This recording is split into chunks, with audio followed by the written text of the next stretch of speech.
Will I come back to India? That's a very good question, and right now I want to give you an honest review. I am at the airport in Bangalore city living. I want to answer this question right now after spending almost 2 weeks here in India. Will I come back? Yes, no, why? So I made it to India almost 2 weeks ago with a big plan of visiting the whole country, or at least as many cities as possible. I wanted to spend here almost 1 month because India is a big country, and I got an e-visa which was very easy to be obtained by a Romanian citizen as I am. So I had a big plan to spend like a lot of time and see a lot of cities, but the reality changed my plan. First of all, I want to say hi to all my new people, who are watching and maybe subscribing to my YouTube channel. And I want to thank my old subscribers for your support, because it means the world to me is very important. So I came to India having a big plan, but ending up visiting three cities split in the whole country. 2 cities in the north and 1 city in the south. The 2 cities in the north were in the same region, in Rajasthan region, which are Jaipur and Udaipur. And between them, I took the train. And in the southern part, I visited Bangalore, which I am in right now. I'm in the airport of Bangalore. And I have to say, this is a gorgeous airport.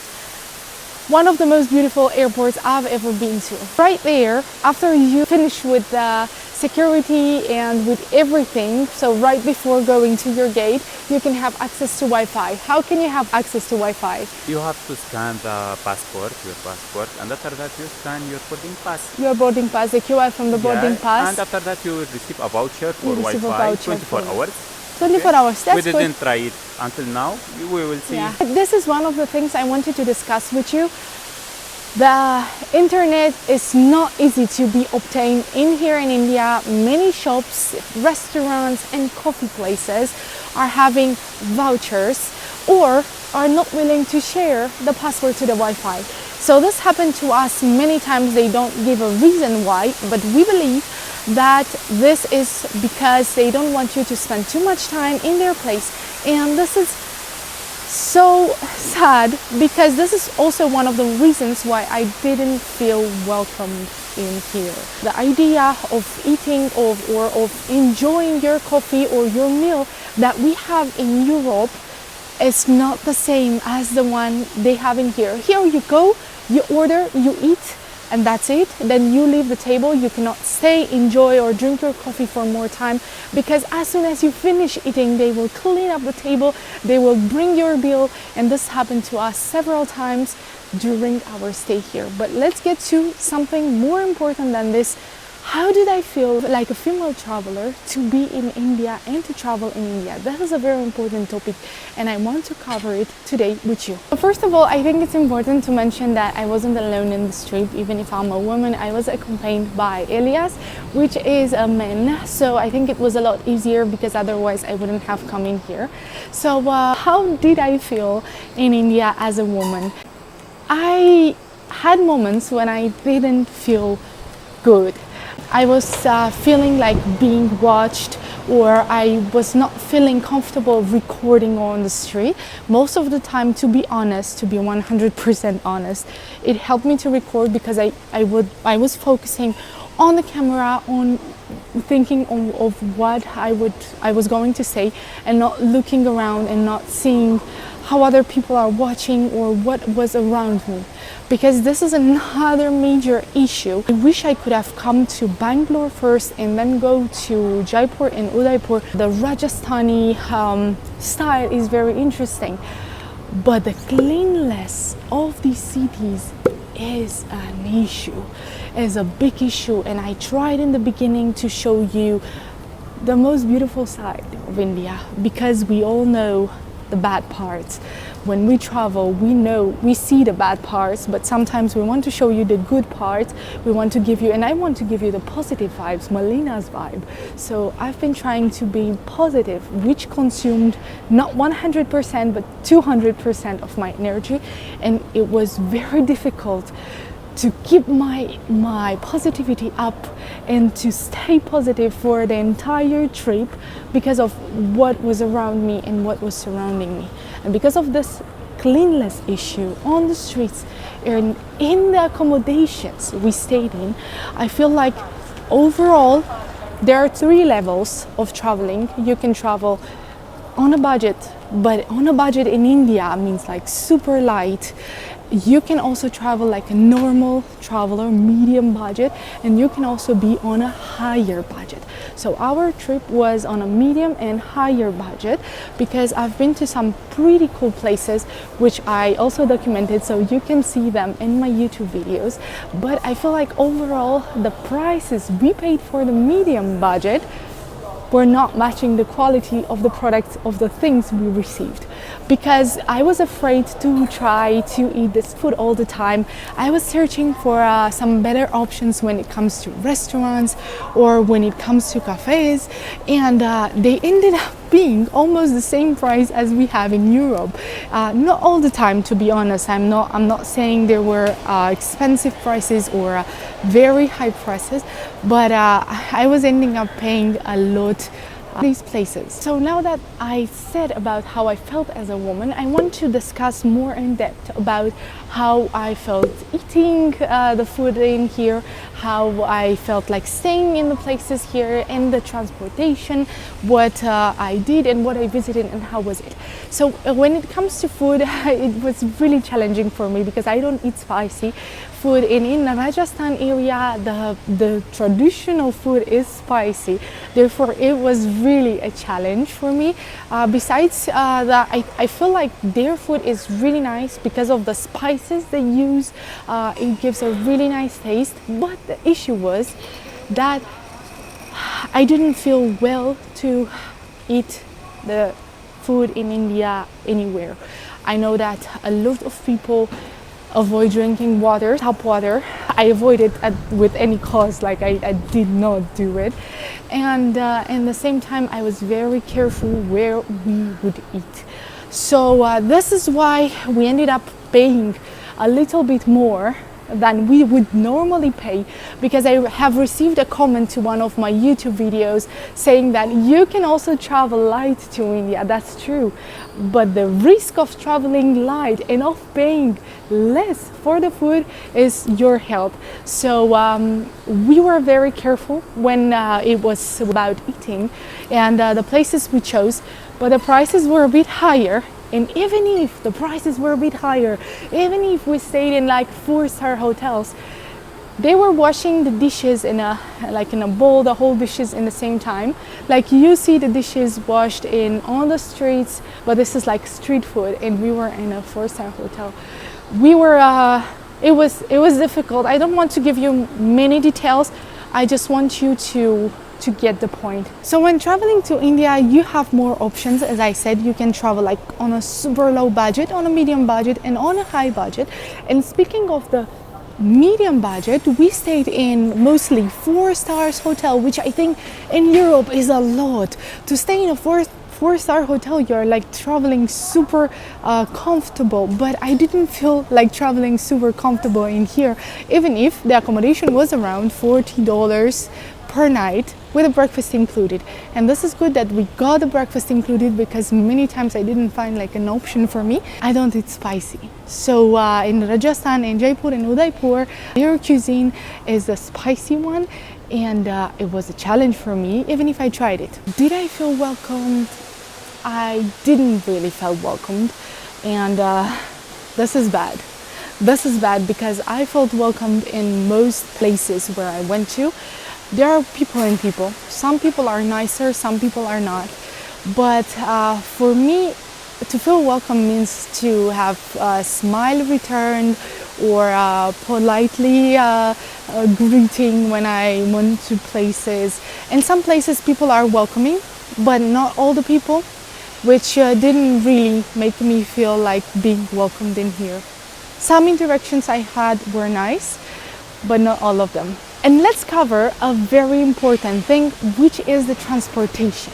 So it's really important to know how to get around India, because India is very big and I wanted to cover a lot of India. So my initial plan was to travel in India by train and to go to one side to another by train. So I did my research.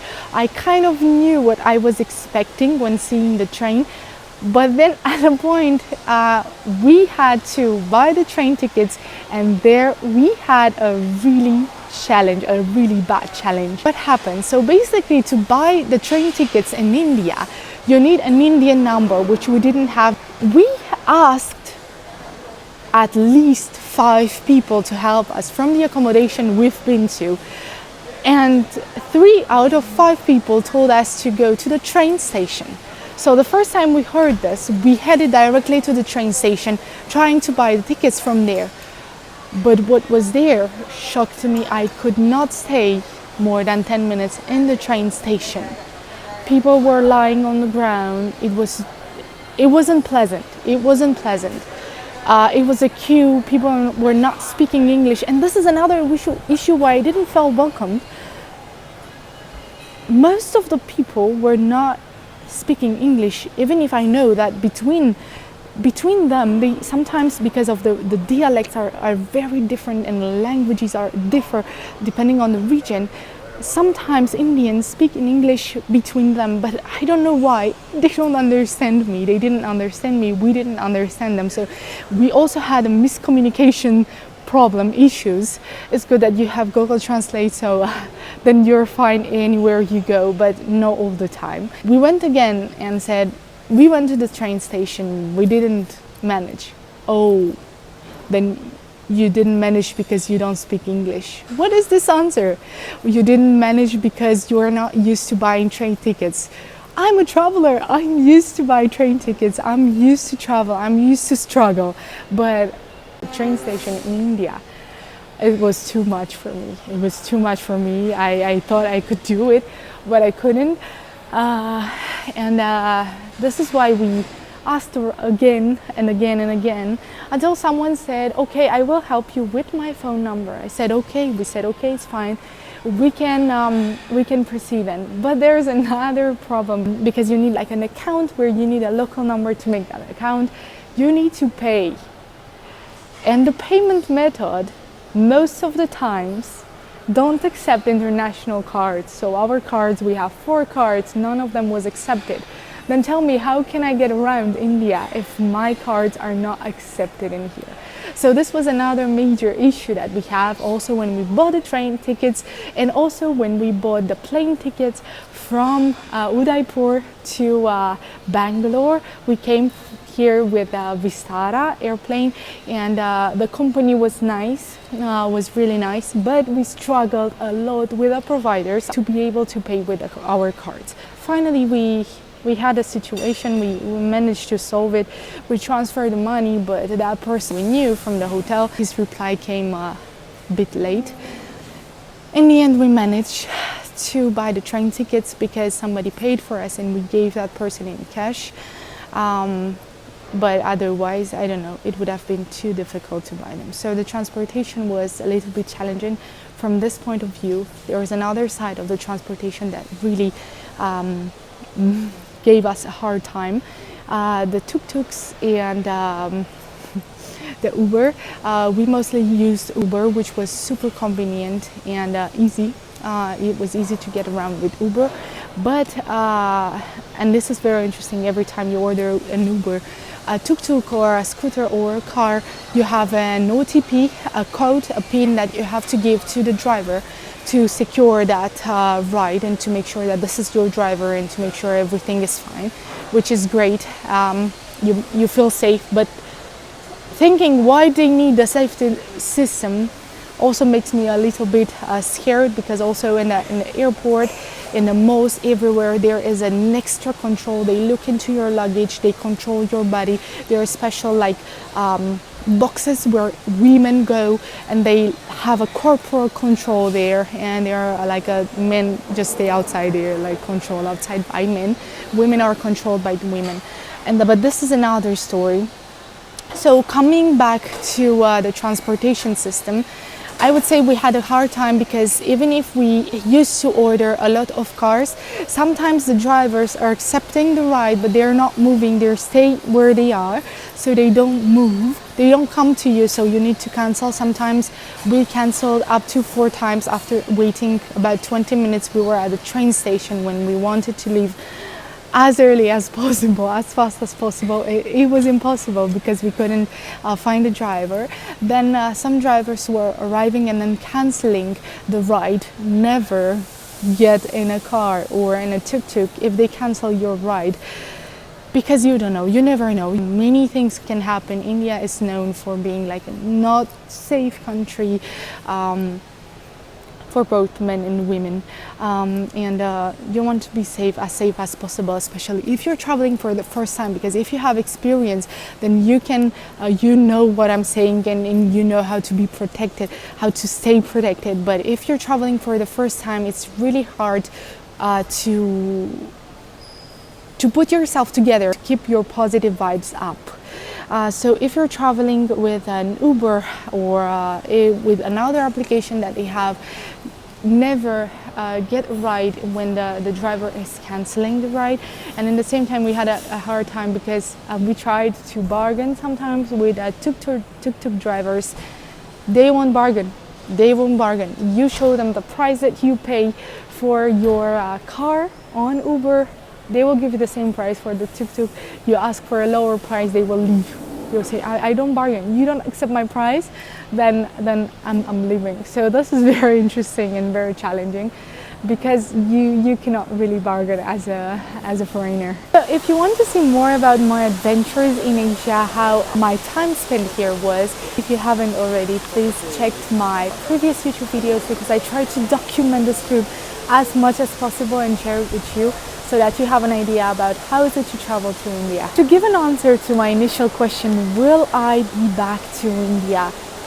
Probably not in the near future, because of the reasons I told you, and also because many countries, beautiful countries, that are waiting for me to visit them and to document them. So if you want to see my adventures in Asia, in the world, in Europe, subscribe to my YouTube channel and stay tuned, because I'm preparing for you some of the best vibes you've seen on my channel. Stay tuned and like today's video if you think it's useful, and if you think I gave you valuable information that helps you make an idea about how I felt in India and how you'd feel here as well. While recording this video, I also made it to my gate, which makes this YouTube come to an end. Thank you so much for watching, and stay tuned for more useful and beautiful content coming from another part of the world. See you next time.